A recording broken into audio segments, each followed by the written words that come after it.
আল্লাহ নিজের ইচ্ছায় আপনার সাথে কথা বলতে যাচ্ছে, বান্দা তুই আমার সাথে কথা কর, আমি তোর সাথে কথা কই, তুই আমার সাথে প্রেম কর, আমি তোর সাথে প্রেম করি, তুই আমার হ, আমি তোর হয়ে যাই। আপনি স্বীকার করলে উনি আল্লাহ, স্বীকার না করলে উনি আল্লাহ। আল্লাহ পাকের ইবাদত করার জন্য ফেরেশতার অভাব ছিল না, কিন্তু আপনাকে বানাইলো, বানানোর পরে আমার আল্লাহ সুন্দর করে জিজ্ঞাসা করে, বান্দা আলাস্তু বিরাব্বিকুম, আমি কি তোমাদের প্রভু না? আমি কি তোমাদের রব না? আমি কি তোমাদের সৃষ্টিকর্তা না? আমি কি তোমাদের পালন কর্তা না? আমরা বলছিলাম কলু বালা, হে প্রভু আপনি আমাদের সৃষ্টিকর্তা, আপনি আমাদের পালন কর্তা, আপনি আমাদের হায়াত দাতা। আল্লাহু আকবার বলেন।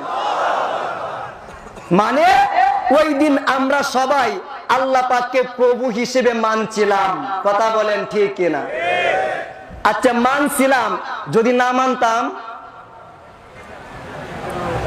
যদি না মানতাম, যদি বলতাম আল্লাহ তুমি আমার আল্লাহ না, তুমি আমার প্রভু না, তুমি আমার মালিক না, আমাদেরকে তুমি বানাও নাই, তাহলে কি আল্লাহর আল্লাহগিরি শেষ হয়ে যাইতো?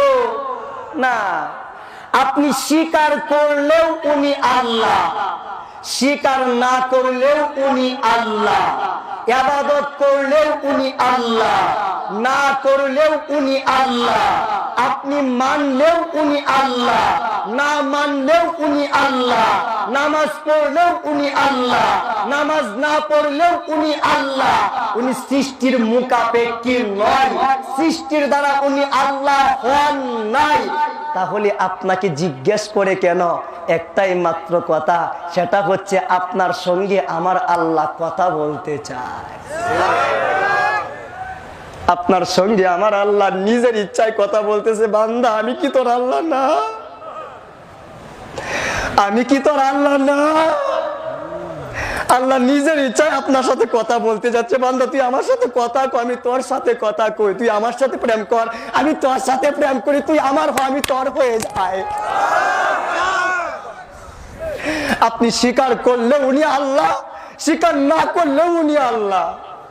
কিন্তু আপনাকে জিজ্ঞেস করে, বান্দা তুই আমার সাথে কথা কর, তুই আমার সাথে কথা কর। কয়দিন কথা কইছেন? কয়দিন? দুনিয়া দুনিয়া দুনিয়া, এটা কিসের দুনিয়া? আল্লাহকে কোনোদিন চাইলা না। মাওলা আমি তোমাকে কোনোদিন চাই নাই। এইটার মতো নাফরমানি আর কিছু হতে পারে? কথা বলেন না, হতে পারে?